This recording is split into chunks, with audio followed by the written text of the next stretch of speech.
My dear students of section A1, A2 and B1, I am Raghavendra Pratap and here I am again with the rest content of Unit 5. The thing which I explained in my previous video, that was tips to improve clarity in speech. Now what we will understand, that is kinesics. I am expecting everyone not known to, I am expecting this word is new to every one of you, and this word is KINESICS. There are two things which are very much important for the students to know. यहाँ पर दो चीजें हैं जो बहुत ज्यादा जरूरी हैं बच्चों को जानने के लिए. The first one is the pronunciation of this word. There are two different ways of pronouncing this word. The first one is Kai and second one is K. Rest pronunciation will remain same, but the initial sounds which comes as Kai or K, दोनों ही सही हैं. So first pronunciation kinesics, second one is kinesics. Okay, this was the first thing, and the second thing was all about the meaning of this word. If I'm not wrong, I explained something about body language in my previous video, and I said the language of body is body language which includes gesture, posture, expression. Yes or no? Actually, the technical name of body language is kinesics. मेरे ख्याल से अब थोड़ा सा relation establish हो गया होगा.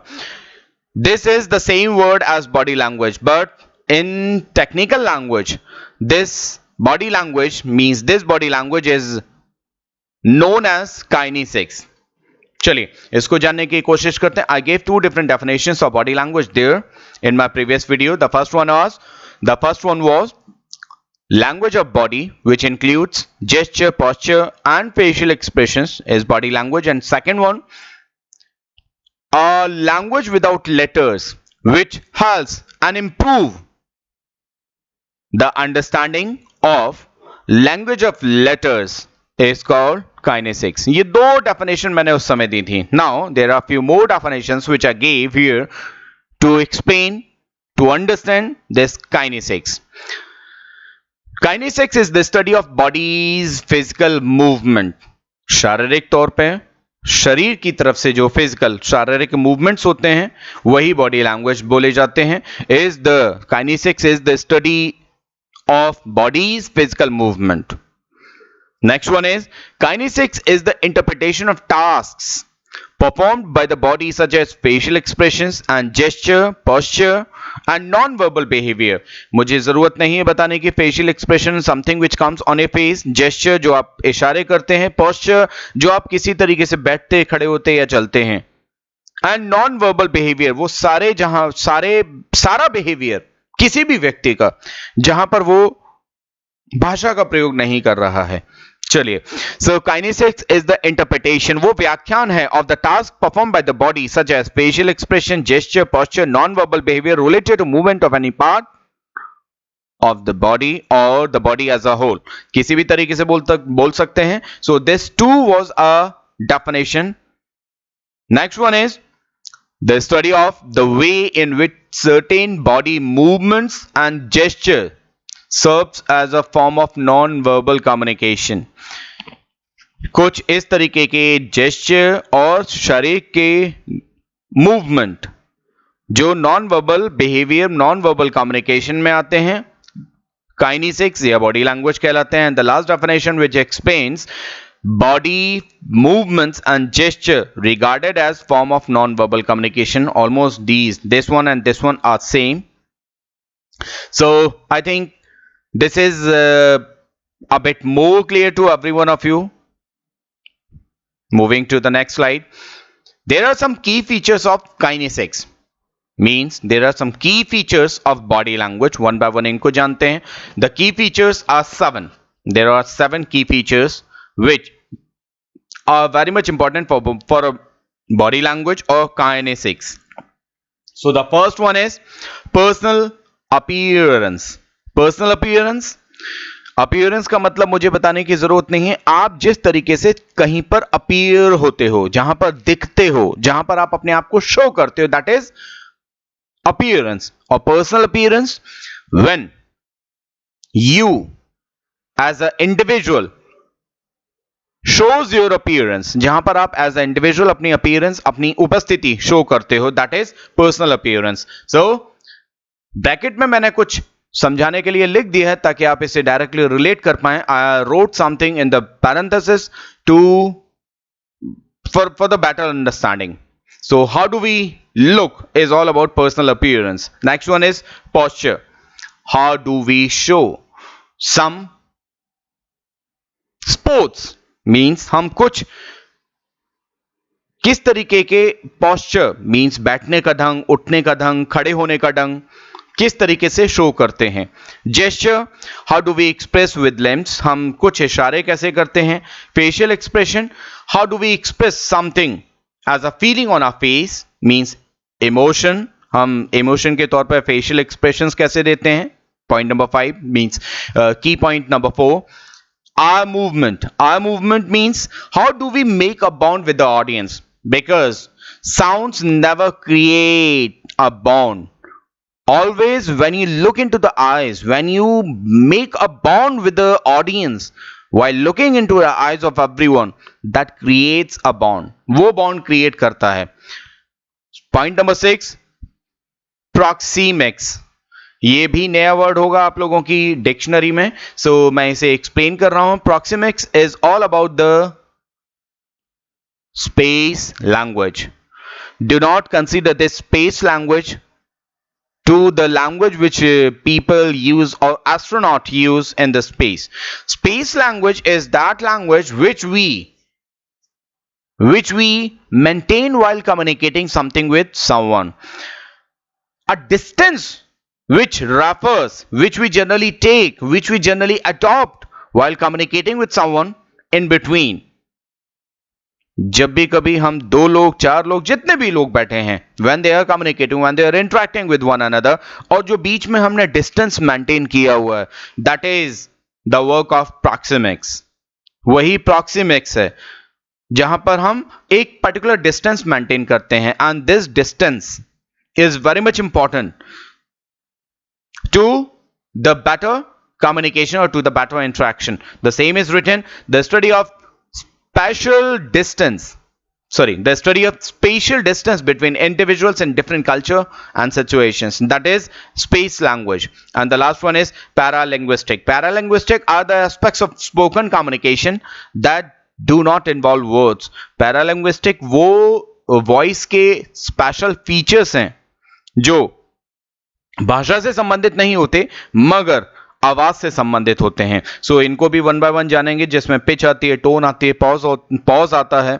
There are some things which I explained earlier as well. वही फीचर पैरालिंग्विस्टिक के तौर पे जाने जाते हैं. चलिए वन बाय वन इन सभी चीजों को समझने की कोशिश करते हैं. Personal appearance, as I said, this is something individual appearance. ये व्यक्ति की खुद की अपीयरेंस है जो वो शो करता है, and that can be shown with the clothes जो आप पहनते हैं, which must be very much attractive. Attractive means ऐसा नहीं हो बहुत ज्यादा शाइनी हो. Attractive means which makes you a very much relevant, जो आपको बहुत ज्यादा relevant लगते हैं. Suppose for an example, if you are a dancer and you are coming on a stage with a suit, how many from the audience can expect you are a dancer?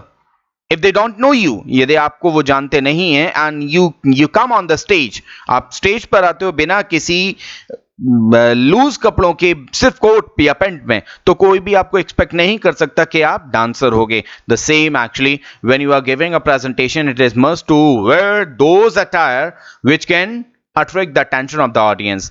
आप अपने बालों का hair style कैसे रखते हो, hair cut कैसे रखते हो, hair cut. So that too is important, that is directly related to personal appearance. Jewelry, yes, if you wear, this is especially for the women.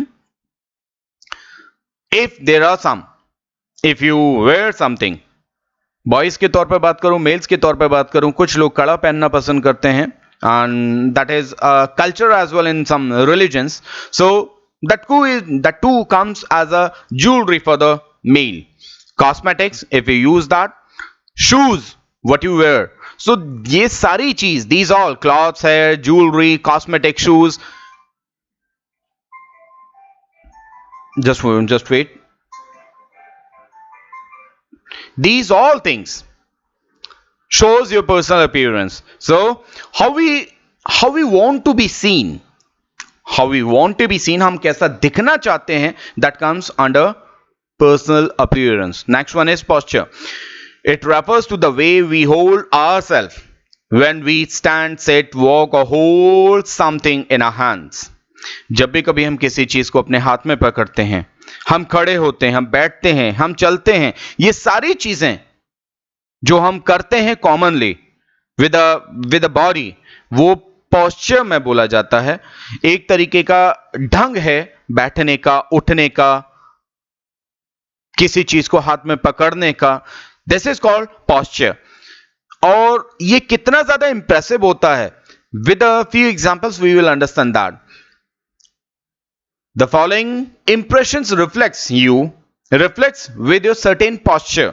जब भी कभी हम कुछ सर्टेन पोस्चर्स अडॉप्ट करते हैं, सामने वाला without knowingly gets to know what kind of feelings you are expressing, what kind of attention you are giving. That is posture. चलिए समझते हैं. slumped posture. slumped का मतलब होता है bent posture. यदि आप झुक के किसी चीज को समझने की कोशिश करते हैं, means you are reflecting a low sound, you are looking like very much weak. That is slumped. बहुत ज्यादा वीक लग रहे हो तो वो शो करता है आपकी लो स्पिरिट को. रेज पोस्चर, यदि आप स्टैंड खड़े हुए बहुत ज्यादा खुल के, बहुत ज्यादा attentive, it shows your high spirit, energy and confidence. Lean forward, जब भी कभी आप थोड़ा सा झुकते हो किसी की तरफ, तो it shows you are interested to listen something very much attentively. That shows your openness, that shows your honesty, that shows your interest. Lean backward, यदि आप पीछे होते हो किसी से, when you are communicating, when you are interacting, यदि आप उस इंटरेक्शन के ड्यूरेशन में, उस कॉन्वर्सेशन के ड्यूरेशन में थोड़ा सा पीछे होते, that shows the defensiveness, that shows the disinterest towards that person with whom you are communicating or interacting. Crossed arm, हम सभी लोग जनरली इस पोस्चर को रखते हैं. Crossed arms means हाथों को बांध के सामने खड़े हो जाते हैं. That shows the defensiveness. And one more thing, if you are communicating with anyone, you are not supposed to cross your arms because it shows negative attitude. It shows negativity. Okay. Next one is gesture.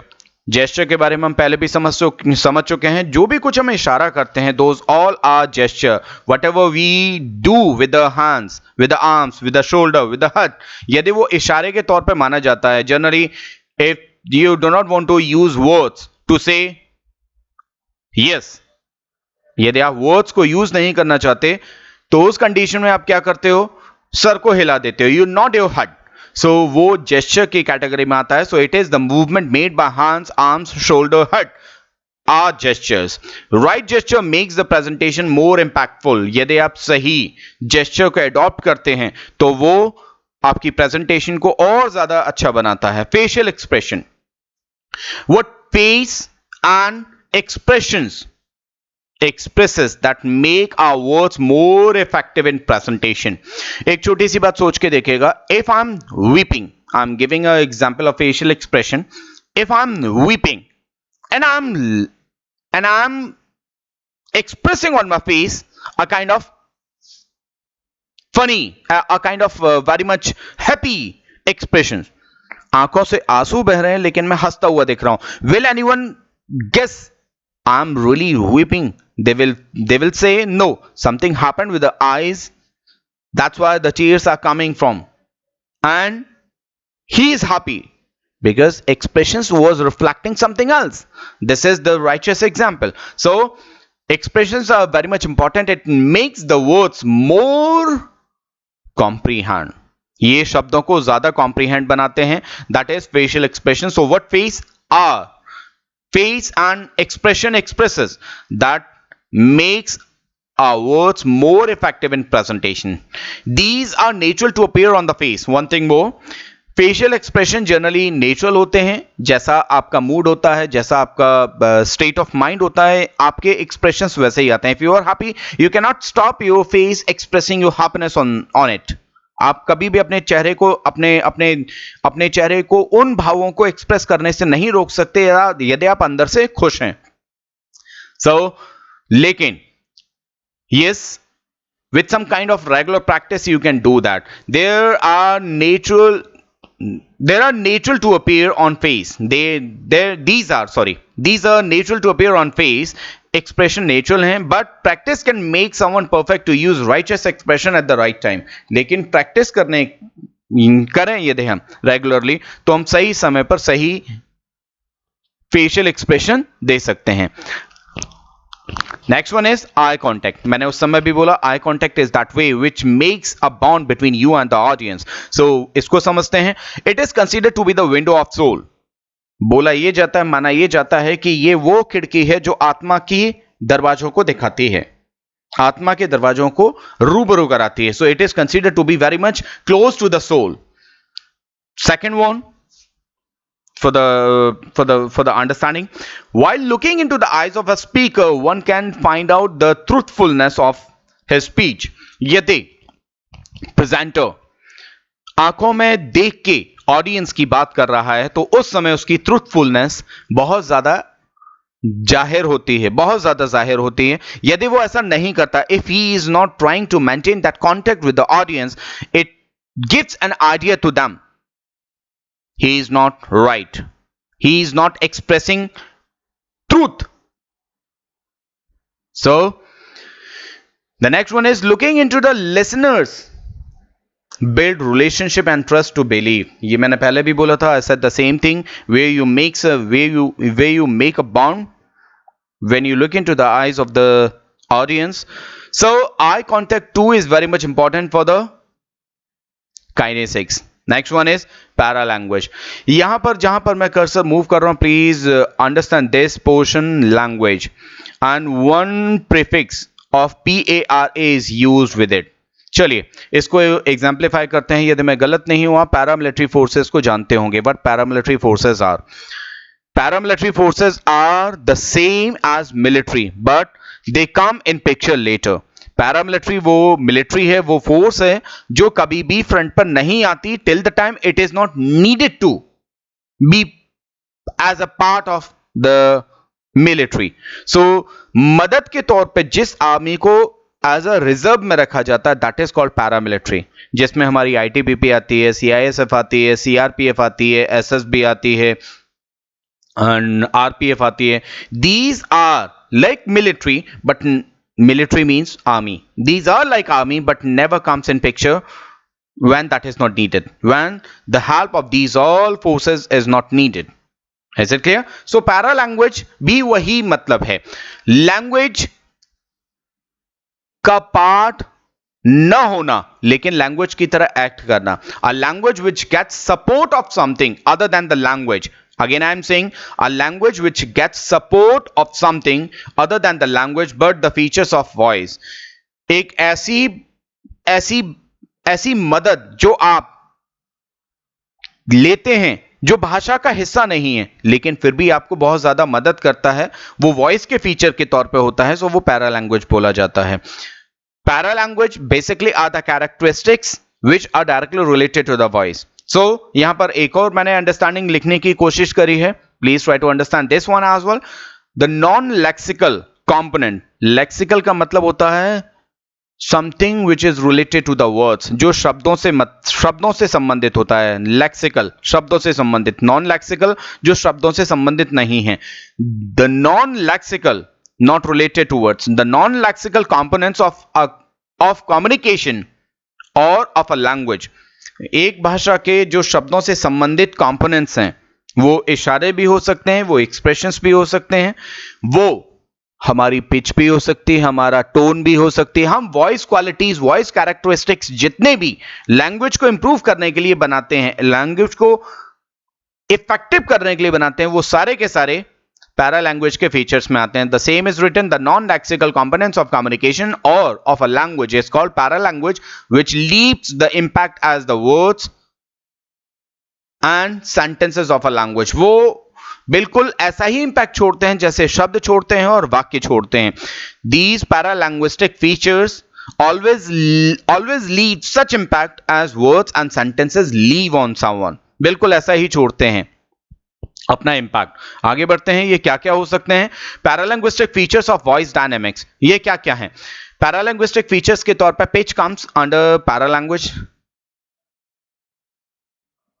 stress comes under the paralanguage, pace means rate of words comes under the same section, volume 2 is a part of paralanguage, rhythm 2 is a part of paralanguage, intonation 2 is a part of paralanguage, hesitation 2 is a part of paralanguage, pause, gesture, posture, facial expression, these all are the part of paralanguage. ये सारे के सारे commonly paralanguage के हिस्से माने जाते हैं. One by one इनको समझते हैं. पिच, मैं गलत नहीं हूं, मैंने इसके बारे में थोड़ा सा पहले भी बताया है, तो एक बार फिर हाईलाइट कर देते हैं with a more explanation. It gives an idea of someone's mood. मैंने पहले भी यही बताया था. Pitch is that thing which gives an idea of the speaker. Speakers mood, जो बोलने वाला है उसके मूड की जानकारी दे देता है. That is called pitch. So pitch refers to the number of vibration per second of your voice. आप पर सेकंड में जितना वाइब्रेशन देते हैं, जितना वाइब्रेशन एक्सप्रेस करते हैं, दैट इज कॉल्ड पिच. ये साइंटिफिक लैंग्वेज है, means something which defines pitch very much deeply. और अंडरस्टैंडिंग के तौर पे जो हमारा मूड एक्सप्रेस करता है, that is called pitch. The rise and fall of the voice conveys various emotions consider the pitch of a person. जो हम आवाज में उतार और चढ़ाव यूज करते हैं, rise and fall which we give to the voice while communicating something, वही pitch माना जाता है, pitch of that person. Basically pitch is a way to find out the mood of a person while speaking. जो मैंने ऊपर parenthesis में दे रखा है, the same is written here. Pitch is a way to find out the mood of a person while speaking. यहाँ पे example के तौर पे एक चीज दे रखी है, saying sorry by force of your father to someone. यदि आप दिल से किसी को सॉरी बोलते हैं और आपके पिताजी फोर्स कर रहे हैं तो किसी को सॉरी बोलते हैं, दोनों सॉरी बोलने में बहुत बड़ा डिफरेंस होता है. वो आपके मूड को ही रिप्रेजेंट करता है, विच एक्सप्रेसेस योर मूड, और वो पिच की वजह से डिफरेंशिएट होता है. यदि आपका मूड जैसा है वैसा ही आपका सॉरी एक्सप्रेसिव होगा. Next one is stress. Stress के बारे में भी हमने बात की थी. When you give a stress to a word, it comes with more picture, it comes with more effectiveness, it shows its important and value more. ये ज्यादा अपनी वैल्यू शो करता है. It shows the efforts to make something more important. Stress is a way to give extra power on a word और on a part of a word by lowering और raising the voice.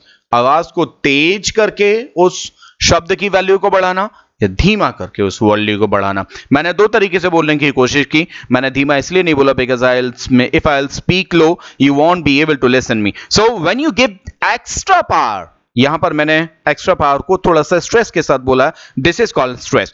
Emphasising a particular word, emphasizing a particular word in a sentence that changes the meaning completely.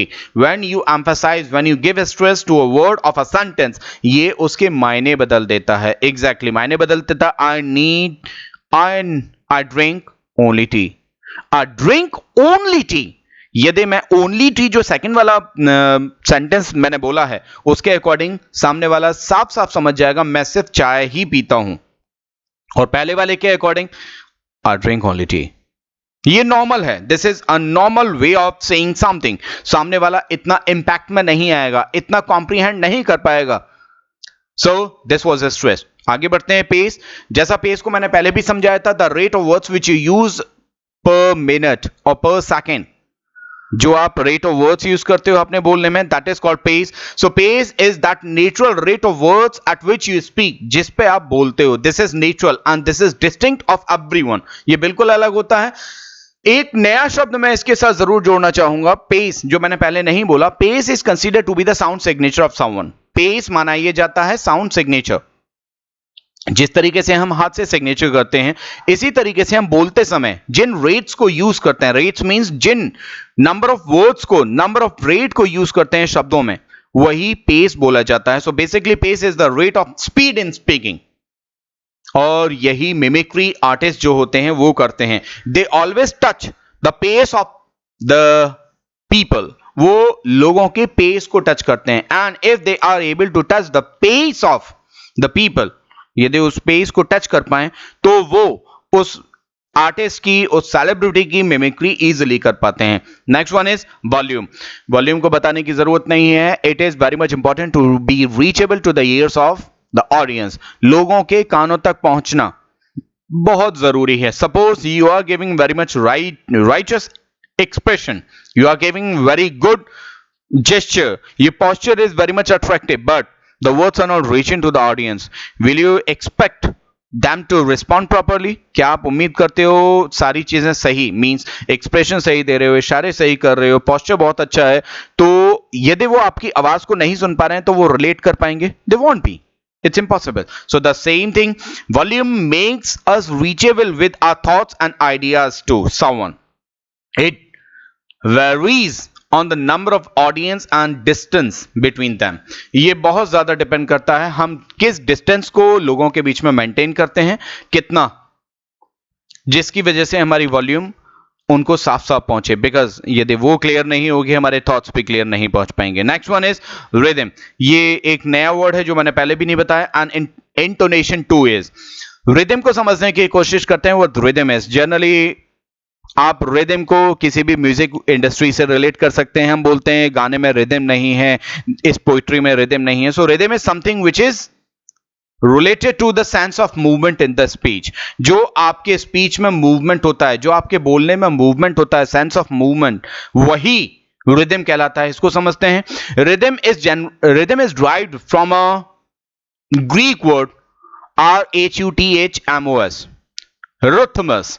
मुझे नहीं पता, I really don't know how to pronounce this word in Greek, but because English letters are used to form this word, इसलिए मैं इसे rhythmus बोल रहा हूँ. I don't know, I really don't know how to pronounce it, but rhythmus, in this Greek word rhythmus, RHU expresses, RHU gives us the meaning of a flow. Means rhythmus में RHU flow को दर्शाता है. तो इसका मतलब जो भी कोई वर्ड हम इससे बनाएंगे, means rhythm is derived with this word, तो वो फ्लो को दर्शाता है. रिदम इज द, जो मैंने बोला था, rhythm is the sense of movement in speech. जो हमारा सेंस ऑफ मूवमेंट होता है बोलने में, हमारे भाषण में, marked by the stress, timing and syllable. जब भी कभी हम किसी स्ट्रेस को देते हैं, उसको प्रॉपरली टाइमिंग के हिसाब से यूज करते हैं. एंड क्वांटिटी ऑफ सिलेबल, एक शब्द में जिन सिलेबल्स की क्वांटिटी होती है उनको जिस तरीके से हम यूज करते हैं, that is called rhythm. English is a rhythmic language. इसीलिए बोला जाता है English is really a very much rhythmic language. ये हमेशा रिदम में बोली जाती है. And in Sanskrit literature, rhythm is a nature of time in speech. Nature of time, समय की प्रकृति. यदि समय की प्रकृति को बोलने में दर्शाया जाए तो वो रिदम कहलाता है. This is given in Sanskrit. ये हमारी संस्कृत भाषा में दिया हुआ है. जब भी कभी हम किसी भी भाषा के सॉन्ग को सुनते हैं, यदि हमें उस भाषा को आता है या नहीं आता, but we feel the rhythm, हम उस रिदम को फील करते हैं, that is the understanding. Next पे चलते हैं. इंटोनेशन. इंटोनेशन मैं कम ही ऐसा करता हूं. I never use Hindi with English words, लेकिन मैंने आप लोगों की समझ के लिए यहां पर लिख दिया आवाज का उतार चढ़ाव. इंटोनेशन को आवाज का उतार चढ़ाव बोलते हैं. सो the rise and fall of the voice in speaking. The rise and fall of the voice in speaking. बोलते समय हम आवाज को उतार चढ़ाव करके जो बोलते हैं, या फिर दूसरे सेंस में बोल रहे हैं, जो हम मेलोडी देते हैं, मींस जो उसको मीठा बनाते हैं, जो उसको टोन देते हैं. Actually intonation is a way to give a particular tone to your words. Particular tone to your speech, वही इंटोनेशन बोला जाता है. So the rise and fall of the voice in speaking, that is intonation. Intonation in phonetics, phonetics में intonation को बोला जाता है the melodic pattern of utterance. Utterance का मतलब होता है बोलना. Utterance melodic pattern, melodic pattern means थोड़ा सा मीठा पैटर्न बोलने का. Intonation is about how we say rather than what we say. Intonation में बोला ही जाता हम क्या कह रहे हैं. जैसा मैंने प्रेजेंटेशन में भी बताया था कि हम कैसे बोल रहे हैं, that is more important than हम क्या बोल रहे हैं. सो ये सारी चीजें मिलकर हमें इंटोनेशन को रिप्रेजेंट करती हैं. आगे कुछ और समझ लेते हैं. Listen to somebody speaking without paying attention to the words. यदि किसी को सुने उसके शब्दों पर ध्यान दिए बिना, the melody you here is intonation. यदि आप वहां पर मेलोडी, मेलोडी मीन्स वो मीठापन समझ पाते हैं तो वो इंटोनेशन बोला जाएगा. एक चीज और है जो इंटोनेशन को बहुत आसानी से एक्सप्रेस कर सकती है, and that is when you are speaking affirmative sentence. जब आप एफर्मेटिव सेंटेंस बोल रहे हैं but it gives an idea to the listener as interrogative. Is it clear what I said? मैंने ये बोला कि जब भी कभी आप एफर्मेटिव सेंटेंस बोल रहे हो, सकारात्मक सेंटेंस बोल रहे हो, लेकिन सामने वाले को वो प्रश्नवाचक शब्द लगता है, इंट्रोगेटिव लगता है, तो वो भी इंटोनेशन की वजह से ही महसूस होता है. सो that too is because of intonation. Like example के तौर पर मैंने यहां पे दे रखा है हैव फूड. हैव फूड, आपने खाना खाया. Have food, it's a question. Have food, it is giving a statement. Have food. If you are like keeping your eyebrows down and asking the same thing, if you are giving a particular tone to have food, वही चीज जो हम generally Hindi में करते हैं, खाना खाया, खाना खाया. So that gives the idea to the person. ये affirmative नहीं है, ये interrogative है, सवाल पूछा जा रहा है. So that is intonation. आगे बढ़ते हैं. हेजिटेशन. हेजिटेशन बताने की जरूरत नहीं है. That is something which stops you to face people. So this stops the speaker to come out with words full of emotion to them. ये कहीं ना कहीं आपको रोकता है हेजिटेशन, जहां पर आप अपने शब्दों को पूरी तरह एक्सप्रेस नहीं कर पाते. So in presentation it is considered to be the exact opposite of confidence. Presentation में ये कॉन्फिडेंस का बिल्कुल उल्टा माना जाता है. दोबारा बोल रहा हूं, hesitation comes just opposite to the confidence. Confidence जो आपको स्टेज पर खड़ा कराता है, वहीं हेजिटेशन आपको स्टेज से भगाता है. So this is my request to every one of you, when you are giving presentation, when you are facing audience in that state, please keep your hesitation aside. उसे side में रख दीजिए, otherwise you won't be able to face the audience and give your presentation effectively. Next one is pause. मुझे बताने की जरूरत नहीं है, I have explained this already. Pause, जब आप बीच में छोटा सा रुकते हैं. यहां पर भी मैं रुका हूं, this is a pause, and because of this pause you give the importance to the next word. Gesture, हाथों के जो मूवमेंट हैं, जो इशारे हैं, वो आप जेस्चर की कैटेगरी में डालते हैं, जिसको हमने पहले भी समझा है. Under the section of body language means kinesics. Posture ये भी है जहां पर हम बैठते हैं, खड़े होते हैं, एक पर्टिकुलर वे है. यदि मैं गलत नहीं हूं, it is quite easy for you people to identify a person who is sitting on a chair, whether he belongs to army or not. यदि किसी भी आर्मी पर्सनल को यदि आप बैठे हुए देखेंगे, बहुत इजीली एक्सप्रेसिव होगा उसके बैठने का ढंग. That is posture. Facial expression जो हमारे चेहरे पर, that comes because of the feeling, which comes because of the feeling on a face, that is facial expression. So these all were the paralinguistic features of the voice. Paralinguistic features जो language को directly support देते हैं. चलिए आगे बढ़ते हैं, conversation को लेके चलते हैं. I try to complete this unit in this video. देखते हैं कितना हो पाता है, नहीं होगा तो I complete the rest portion in my next video. Conversation, मुझे बताने की जरूरत नहीं है कॉन्वर्सेशन होता क्या है. What conversation is? Conversation is the interaction which you do with anyone. जो आप बोलचाल किसी के साथ भी रखते हो, वो कॉन्वर्सेशन बोला जाता है. So conversation is the interactive communication between two or more people. आप एक या एक से ज्यादा व्यक्ति, वो कितने भी हो सकते हैं, उनके साथ जो इंटरेक्टिव मींस जो आदान प्रदान तरीके से, आप आदान प्रदान के तरीके से मींस इंफॉर्मेशन का आदान प्रदान, the sharing of knowledge and thoughts जो आप करते हैं, दैट इज कॉन्वर्सेशन, वही बातचीत बोली जाती है. सो conversation can be divided into many different types depending on the circumstances and places of doing it. conversation को अलग अलग नामों से जाना जाता है, ये उनकी परिस्थितियों पर और वो किस जगह कॉन्वर्सेशन किया जा रहा है उसके ऊपर डिपेंड करता है. कुछ different kinds of different types of conversation आगे हमने ब्रीफ किए हैं, उनको समझ लेते हैं. I brief some different kinds of conversation with particular name, उनको जानते हैं, वन बाय वन लेके हैं. Some kinds of conversation, the first one is debate.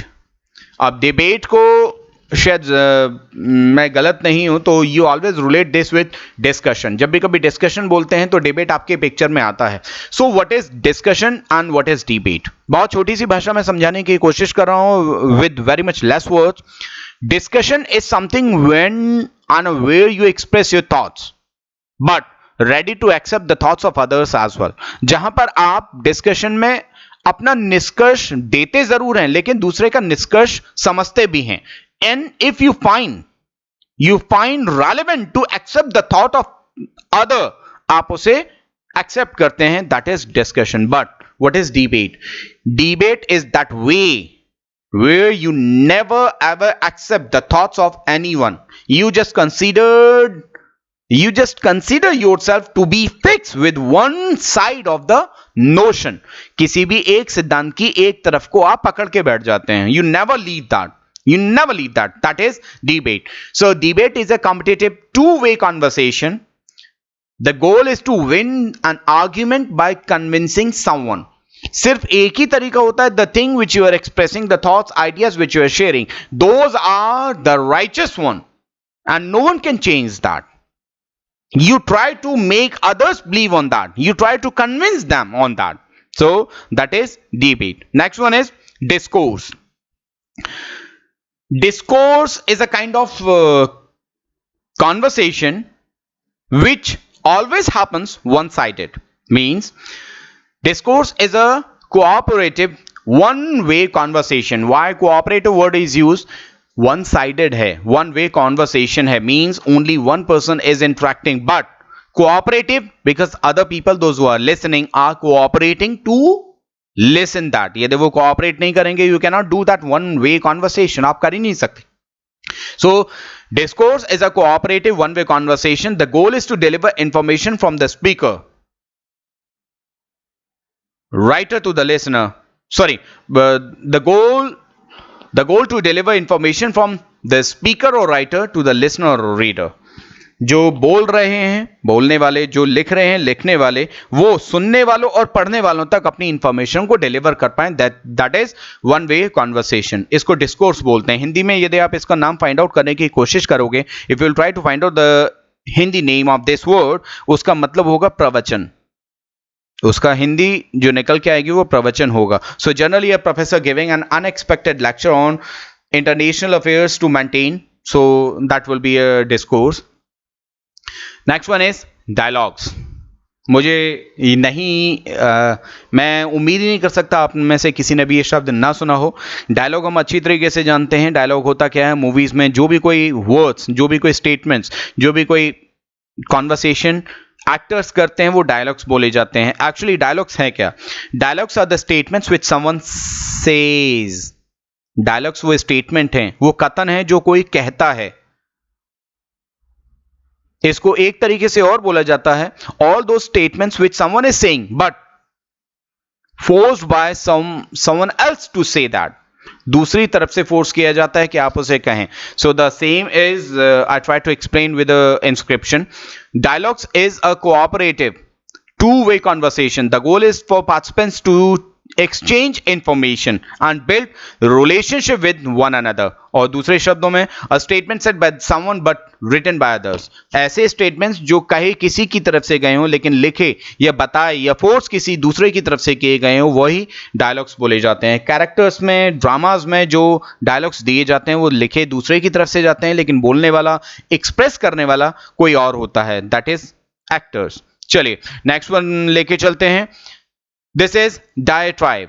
डायट्राइब ध्यान रखिएगा मैं प्रोनाउंसिएशन कैसे बोल रहा हूं. मैंने इसे लिखने की भी कोशिश की है इन आईपीए. डाय DAI डाय डायट्राइब. डायट्राइब. डायट्राइब क्या है? डायट्राइब को आप वर्बल अटैक यानी कि एकदम से फट जाना यानी कि इतने ज्यादा शब्दों का यूज करना कि सामने वाले को मौका ही ना मिले. That is called diatribe. So diatribe is a competitive one way conversation. The goal is to express emotion at its maximum level. Diatribe का मोटिव सिर्फ ये होता है कि आप अपने एक्सप्रेशंस को सबसे ज्यादा सबसे जल्दी एक्सप्रेस कर दें. That is diatribe. इसे वर्बल अटैक भी बोलते हैं. यदि किसी ने आपको एक शब्द बोला and you felt very much bad. इसका एग्जाम्पल ऐसे ले लेते हैं. यदि आपके किसी भी दोस्त ने आपसे कुछ ऐसा बोला जो आपको अच्छा नहीं लगा but you could not express your thoughts that time. You could not raise your concern that time. एक दिन बाद 2 दिन बाद जो आप उसके बारे में सोचेंगे when you will meet that friend again, whatever words, the combination of words you will use that will come under the category of diatribe. उस समय आप फटोगे कि तेरी हिम्मत कैसे हो गई. how dare you to use those words that time. I didn't explain something much but you should think before because we are friends. जितना भी आप बोलोगे whatever you will say that time while meeting with your friend, आप उसको डायट्राइब की category में रख सकते हो. एग्जाम्पल के तौर पर मैंने यहां लिखा है a forceful and bitter verbal attack against someone और समथिंग. कोई भी ऐसा फोर्सफुल आपकी तरफ से हो या किसी दूसरे की तरफ से हो जो बहुत ज्यादा कड़वा भी हो. बहुत ज्यादा कड़वा मीन्स सामने वाले को अच्छा ना लगे. सो उसको डायट्राइब की कैटेगरी में डालते हैं. आगे लेके चलते हैं. चैट. मुझे बताने की जरूरत नहीं. Generally what you do with Facebook, WhatsApp, Twitter, these all are chattings which you do. हमारा टेक्स्ट मैसेजेस हैं उसको भी हम चैटिंग की कैटेगरी में डालते हैं. So the least formal to all conversation. Chatting is a way which is considered to be the least formal in all conversation. सभी conversation में सबसे ज्यादा कम formal मानी जाती है. So जो हम friends के साथ करते हैं that is chat. Next one is ये फ्रेंच वर्ड है और इसको लिखा भी ऐसे ही जाता है. प्रोनाउंस कैसे किया जाता है वो मैं बता देता हूं. That is tate. This is te, this is a, and this is tate. So tate. It's a French word. इसको pronounce ऐसे ही किया जाता है and it is used. It is very much used in English. So tete-a-tete क्या है? Tete-a-tete is a conversation where a very much confidential information is shared by. बहुत ज्यादा confidential बहुत ज्यादा प्राइवेट इंफॉर्मेशन शेयर की जा रही है कॉन्वर्सेशन में. That is tete a tete. वो फ्रेंच का वर्ड है लेकिन इंग्लिश में बहुत ज्यादा यूज किया जाता है. So this too is a kind of conversation. Next one is ये कुछ शब्द नए आ रहे हैं आपकी डिक्शनरी में. Please have these all words in your memory ताकि आपको याद रहे. Tete a tete. Next one is parley. इसे पाली बोल सकते हैं. पाली. चलिए पाली क्या है? Parley is a formal discussion between enemies regarding the terms of truce. यदि किसी को टर्म्स ऑफ ट्रूस का मतलब नहीं पता तो मैं बता देता हूं. हिंदी में टर्म्स ऑफ ट्रूस का मतलब होता है संधि की वार्ता. संधि की वार्ता यानी कि किसी भी संधि को करने से पहले जो बातचीत की जाती है यानी कि संधि तक पहुंचने के लिए जिन बातों का प्रयोग किया जाता है जिन शब्दों का यूज किया जाता है वो टर्म्स ऑफ ट्रूस बोली जाती हैं. जिन टर्म्स का हम यूज करते हैं संधि के ड्यूरेशन में. So parley is the discussion between enemies regarding the terms of truce. So that is parley. This too is a very much important type of conversation. Next one is colloquy. इसको जैसा मैं बोल रहा हूं वैसे ही pronounce कीजिएगा, कॉलक्वी। कॉलक्वी, colloquy क्या है? Colloquy is the most formal of all conversation. दुनिया का सबसे ज्यादा फॉर्मल तरीका, इससे ज्यादा फॉर्मल हो ही नहीं सकता। यदि कोई बहुत ज्यादा फॉर्मल तरीके से कॉन्वर्सेशन कर रहा है, दैट इज कॉलक्वी, वो कॉलक्वी होगा। ये कहां कहां होता है, इसका एग्जाम्पल दे देता हूं। यदि दो प्रेसिडेंट्स या दो prime minister of two countries are meeting at some time to decide something. Decide something means to decide the relationship of both those two countries. तो वहां पर जो कन्वर्सेशन होगा वो colloquy बोला जाएगा, क्योंकि वहां पर बहुत ज्यादा फॉर्मेलिटी रखी जाती है, बहुत ज्यादा formality. So it is important, so that is colloquy। इसके अलावा एक और एग्जांपल देता हूं। एक्स्ट्राडिशन आपने सुना होगा। एक्स्ट्राडिशन को हिंदी में बोलते हैं प्रत्यर्पण। प्रत्यर्पण, प्रत्यर्पण मीन्स जब भी कभी हमारा कोई भी क्रिमिनल, कोई भी ऐसा व्यक्ति जिसने किसी भी इलीगल एक्टिविटीज में पार्टिसिपेट किया and he left the port of a country, यदि वो किसी भी कंट्री या हमारे कंट्री का पोर्ट यानी कि वो माइग्रेट हो जाता है कहीं दूसरी जगह, so the thing which that country is doing to, just one second, okay, extremely sorry for the pause। Colloquy के बारे में बात कर रहा था। सो एक्स्ट्राडिशन, जब हम प्रत्यर्पण करते हैं किसी भी अपराधी का एक कंट्री से दूसरी कंट्री के साथ, तो उस समय जो कॉन्वर्सेशन होता है among the officials, the conversation which is made among the officials to do that extradition, वहां उस कॉन्वर्सेशन को कॉलक्वी बोला जाएगा, क्योंकि वो बहुत ज्यादा फॉर्मल होता है। Next one is, this too is very much different word, please save this in your memory as well. That is communion. Communion. Communion. Communion is a form of conversation that may take place on such profound level that no words are necessary. एक communion conversation वो होता है जहां पर शब्दों की जरूरत नहीं होती। Suppose for an example, if someone is dying to see his native place, यदि कोई बिल्कुल बहुत ज्यादा डीपली अपने नेटिव प्लेस को देखना चाह रहा है एंड ही इज डाइंग, वो बिल्कुल इस कदर पागल है कि अपने उस प्लेस को देखना चाह रहे हैं, या फिर ऐसा मान लेते हैं जिसने कभी भी पहाड़ी क्षेत्र नहीं देखे हैं and he is very much found of visiting those places. जब भी कभी वो वहां जाएगा, नो वन कैन एक्सपेक्ट कि वो कैसा रिएक्ट करेगा। जो वो रिफ्लेक्शन देगा आफ्टर बीइंग देयर, वही कम्युनियन बोला जाएगा। या फिर दूसरे तरीके से बात करें, the conversation which happens between mother and infant, बिल्कुल जो बच्चा होता है, पैदाइशी बच्चा, उसके बीच में, मदर के बीच में जो कॉन्वर्सेशन होता है, दैट टू इज कम्युनियन, क्योंकि वहां पे शब्दों की जरूरत नहीं होती। The conversation which is made without the help of words, that is communion. So these were few different kinds of conversation,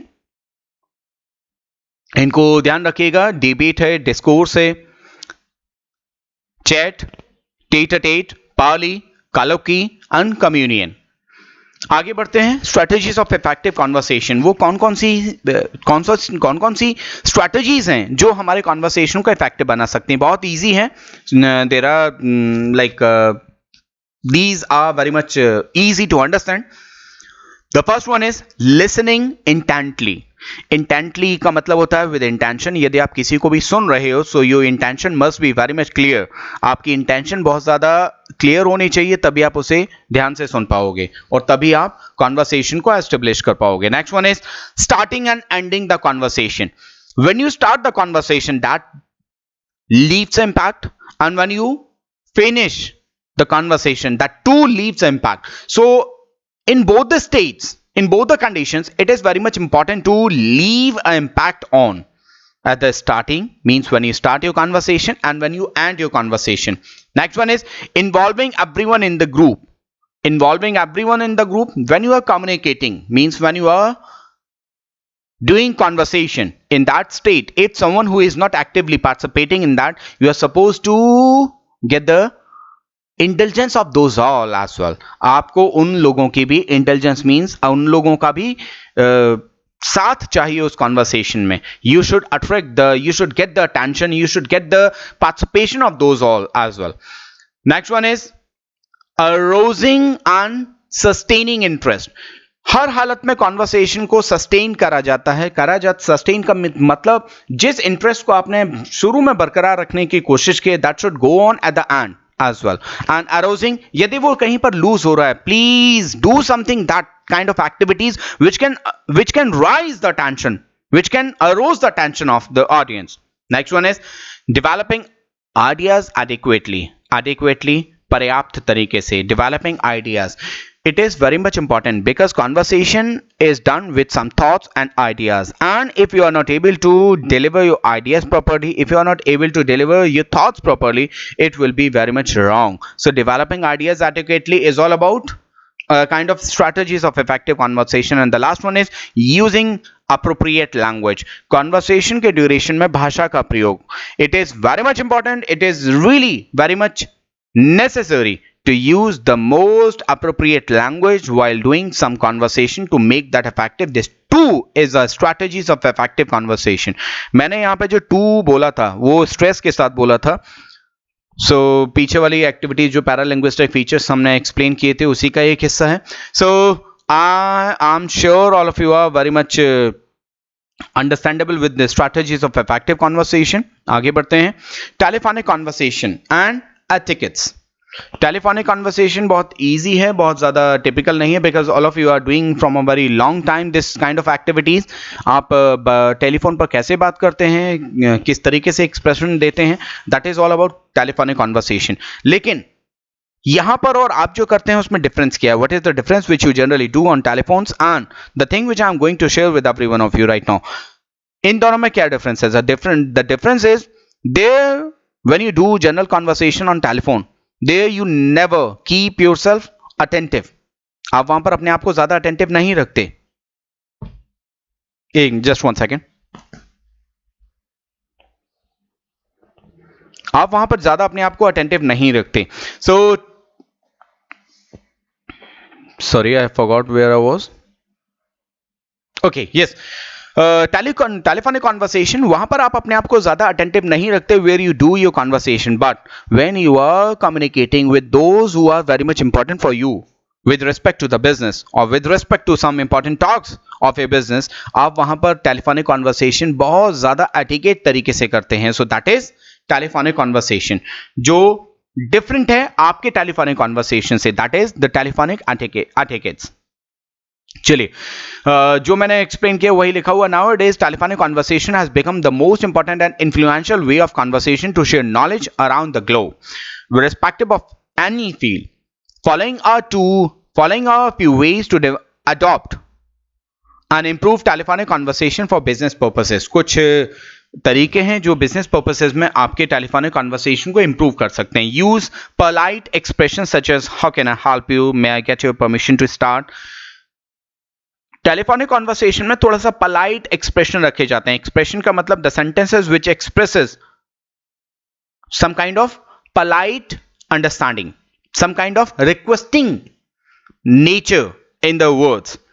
so that is polite expression. सो ये बहुत ज्यादा जरूरी होता है टेलीफोनिक कॉन्वर्सेशन में कि आप थोड़ा सा उदार हों. उदार, पोलाइट की हिंदी उदार ही होती है, इसलिए थोड़ा सा अजीब लग रहा है, बट पोलाइट मींस जहां पर आप थोड़ा सा सॉफ्ट होते हैं.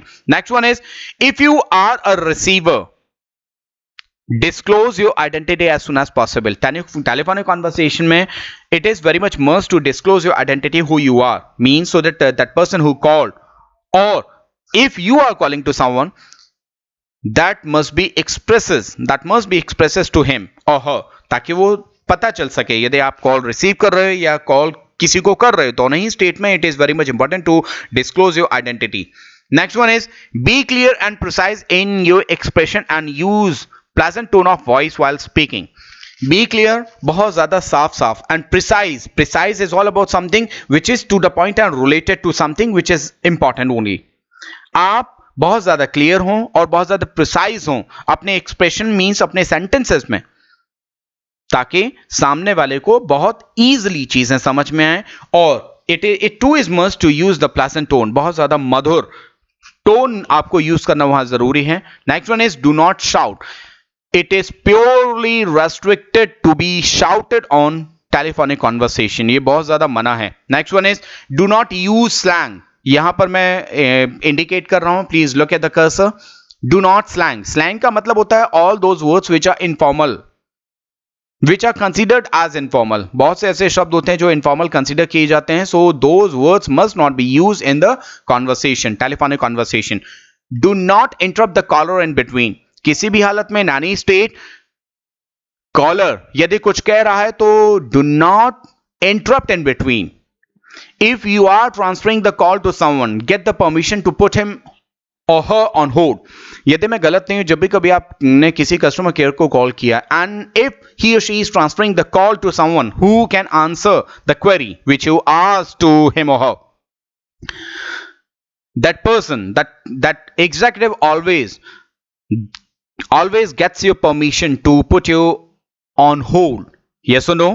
Yes, absolutely. आपने कभी ना कभी फील किया होगा कि यदि जो क्वेरी आपने करी है और वो एग्जैक्टिव उस क्वेरी का जवाब नहीं दे पा रहा, तो वो उस कॉल को ट्रांसफर करता है उस व्यक्ति को जो आपकी क्वेरी को रिजॉल्व कर दे. सो वो आपकी परमिशन हमेशा लेता है उस कॉल को होल्ड करने के लिए. So this is a telephonic etiquette which he और she adopts. Listen to the caller. Next one is listen to the caller patiently and get all unclear terms and expression clarified then and there. यदि कोई भी किसी भी expression को दे रहा है, the first one expression means यदि कोई भी किसी thought को share कर रहा है, किसी idea को share कर रहा है, and if you are unable to understand that, it is your duty to clear that understanding then and there, because your comprehension is important than the person who is just sharing his thoughts with you. आपका comprehension बहुत ज्यादा important है उन thoughts को समझने में जो कोई भी व्यक्ति दे रहा है. And the same thing applies to you as well. If something which is something which you are expressing to someone, if that is not clear to him or her, you are supposed to change the formation. आपको formation change कर देना चाहिए so that can be understandable by him or her. Next one is keep the issue handy if you are making a call to someone. It is guided, means it is business telephonic etiquettes. यदि आप किसी को call कर रहे हैं, the things which are very much important to share with him or her, उस condition में आप उनको हैंडी रखें. हैंडी रखें means you should have those all on tips, ताकि वो तुरंत at random शेयर किए जा सकें. Do not eat or drink while speaking on phone. हम लोगों की आदत होती है when we receive the calls of our friends, हम खा रहे हैं, पी रहे हैं, कुछ भी, व्हाटएवर वी आर डूइंग, हम उनसे बात करना चालू कर देते हैं. This should not be. One thing यहां पर थोड़ी सी याद आ गई, बता रहा हूं. Japan is a country where 99% phones are waterproof. ये अजीब सी बात है, बीच में डाल रहा हूं. यदि इंडिया में ऐसा हो जाए, believe me, people will not think to use phones while bathing. यदि ऐसा इंडिया में हो जाए तो लोग नहाते समय भी बात करना चालू कर देंगे यदि वो वाटरप्रूफ फोन यूज करेंगे. लेकिन you will never find anyone using phones while bathing in Japan. आप कभी नहीं यूज करोगे. This is the way which they adopt, which they follow as a telephonic rules, telephonic etiquettes. Next one, do not talk to other around you while speaking on phone. यदि आप किसी से phone पर बात कर रहे हैं, you are not supposed to talk with them who are sitting nearby you while communicating with someone on phone. It is very much wrong. Next one is do not speak too quickly or too fast. Too quickly or too slow. This could be your natural habit. This could be your natural rate of words, but we cannot expect to understand the same rate of words by everyone. So we must be very much simple. We must be very much in between. That should not be too fast, that should not be too slow. Means the rate of words must not be very much fast or very much slow. Next one is reduce the background noise if there is. Reduce the background noise. यदि कोई भी ऐसी आवाज आ रही है इधर उधर से, you are supposed to put that sound down or keep yourself away from there so that you can get the silence. Pick up the phone as early as possible. This too is a business etiquette, business telephonic etiquette. यदि phone आ रहा है, you are supposed to get the call as soon as possible. बोला ये जाता है 3 call से पहले उठा लेना चाहिए. 3 रिंग से. Next one is pick up the phone as early as possible.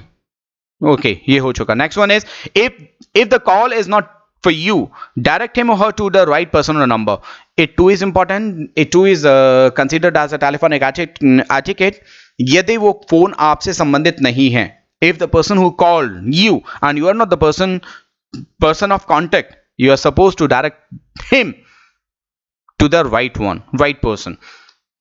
Next one is if you are a caller get the permission to start conversation. यदि आप बात करना चालू कर रहे हैं, आपने कॉल किया है, so please get the permission to start the conversation और to get the permission to share something which you have in your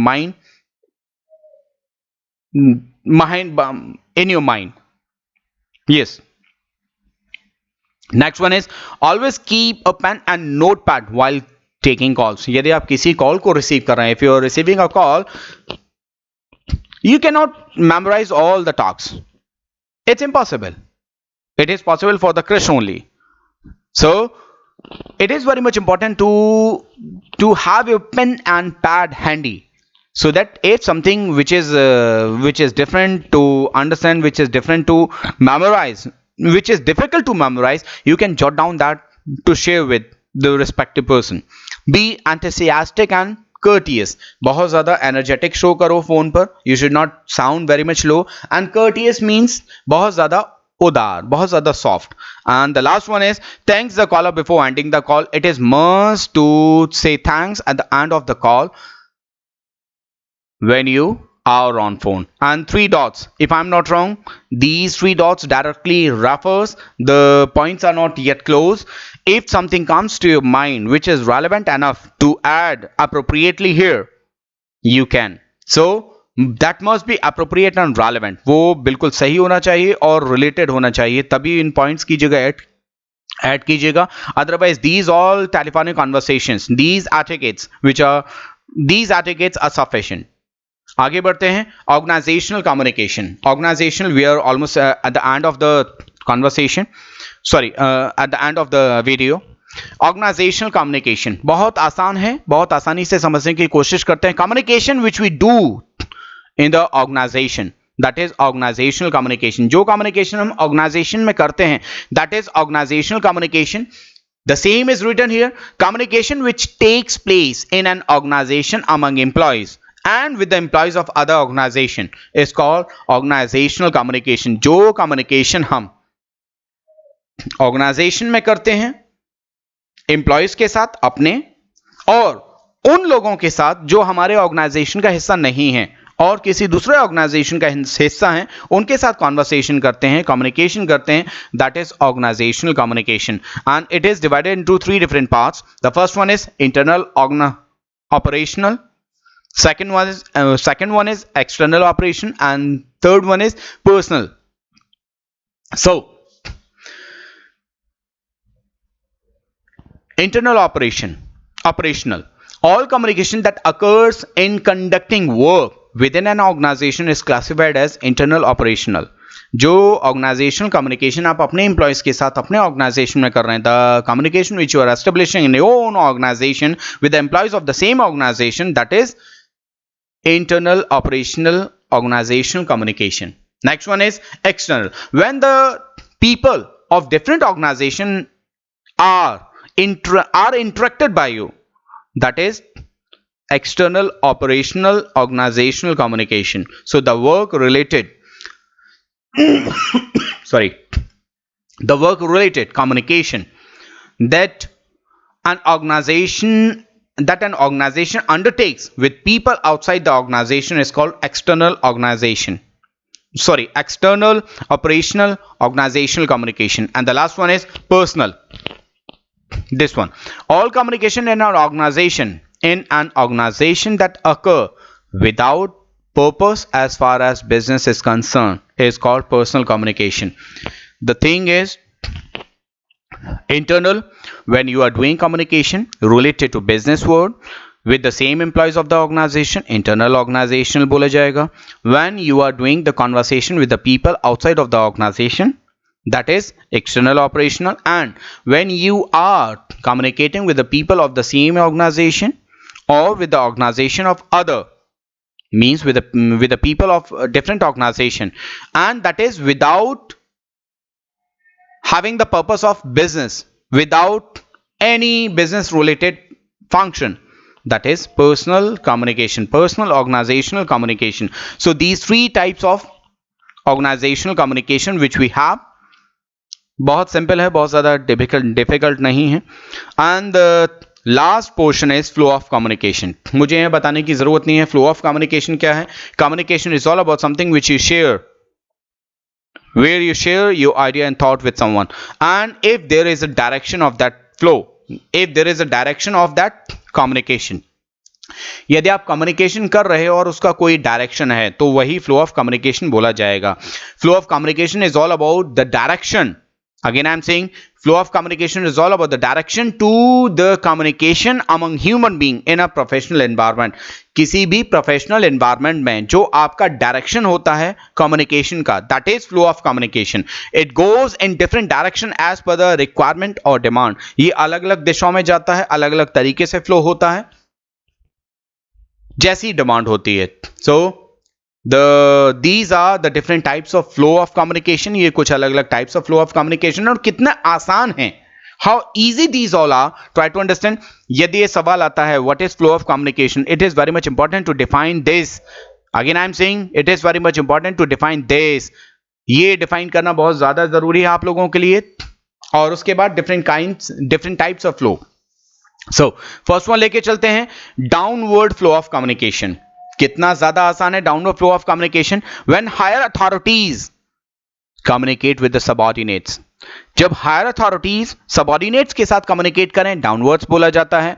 upward flow of communication when subordinates communicate something with the higher authorities, subordinates to the higher authorities. When subordinates communicate something with the higher authorities, that is upward flow of communication. Next one is third point, third type, lateral or horizontal flow of communication. When the people of same rank communicate something with one another. जब एक ही rank रखने वाले दो व्यक्ति या दो से ज्यादा व्यक्ति आपस में कम्युनिकेट करते हैं, दैट इज लैटरल और हॉरिजॉन्टल फ्लो ऑफ कम्युनिकेशन. याद रखिएगा हॉरिजन का मतलब होता है समानांतर धरती के. तो समानांतर धरती के मींस जो बिल्कुल इक्वली चलता है, हॉरिजॉन्टल. सो ये बात याद रखिएगा. हॉरिजॉन्टल समानांतर means with the same at the same level. So the people of same ranks if they communicate with each other, that is lateral और horizontal. Next one is diagonal flow of communication. मुझे यहां बताने की जरूरत नहीं है इस चीज को. डायगोनल का मतलब क्या होता है? डायगोनल मींस जो तिरछा हो, diagonal. So when the people of a department communicate something with the people of other department, again I am saying the people of one department, people of a department communicate something very much important related to business with the people of different department or other departments, that is called diagonal flow of communication.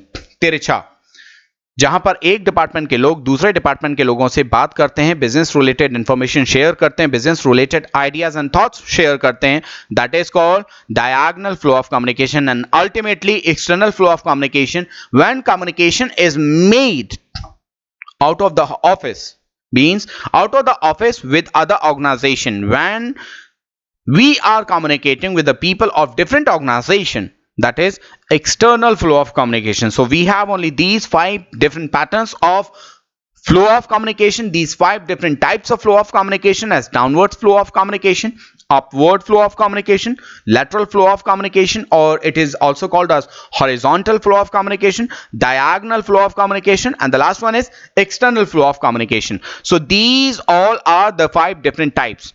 बहुत आसान है समझने में. यदि फिर भी still if something is rest to understand, यदि कुछ भी ऐसा जो बच गया हो आपको समझने में, प्लीज लीव योर कमेंट्स. मैं दोबारा से बोल रहा हूं बच्चों, बहुत ज्यादा जरूरी है आप लोगों के लिए कमेंट्स छोड़ना. It is very much important for every one of you to leave your comments at the end, ताकि मुझे ये पता चल जाए कि who all have gone through the videos. Okay, थोड़ा सा डीपली एक्सप्लेन करने की वजह से वीडियोस थोड़ी सी लेंथी हो रही हैं, because I am taking the I am adopting a pattern to explain too much of deepness इसलिए वीडियोस लेंदी हो रही हैं, so please do not get confuse with the lengthiness of the videos. आप उसे छोटा छोटा करके देख सकते हैं। Okay, so this is the end of fifth unit, and I'm expecting every one of you, this is the end of the fifth unit, and I'm expecting every one of you to be very much prepared with these all. यदि कहीं पर भी किसी भी स्तर से कोई doubt हो तो प्लीज प्लीज शेयर कीजिएगा कमेंट्स के माध्यम से। एंड वन थिंग मोर, जितने बच्चों ने अभी चैनल को सब्सक्राइब नहीं किया उसे सब्सक्राइब कर लीजिएगा, बिकॉज मैं बता रहा हूं क्यों, कारण क्या है।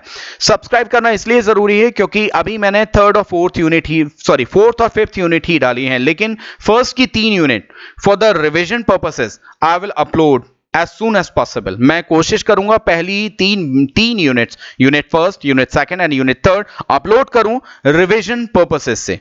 So please subscribe the channel with pressing the bell icon with all tab, ताकि जैसे ही मैं अपलोड करूं आपको नोटिफिकेशन मिल जाए। इसमें कि आप लोगों का कोई भी पेनी नहीं जा रहा, कोई भी पैसा नहीं जा रहा। This is for your benefit only. Okay, so Adan, अभी तक लॉकडाउन चल रहा है, कॉलेज अभी तक खुला नहीं है, लेकिन फिर भी प्लीज ख्याल रखिएगा, पढ़ाई करते रहिएगा, चीजों में इंटरेस्ट रखिएगा, अपने आप को सेफ रखिएगा and keep your family safe as well.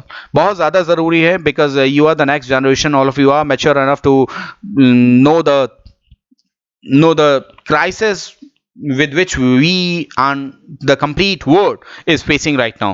Okay, so for today, bye bye, take care everyone.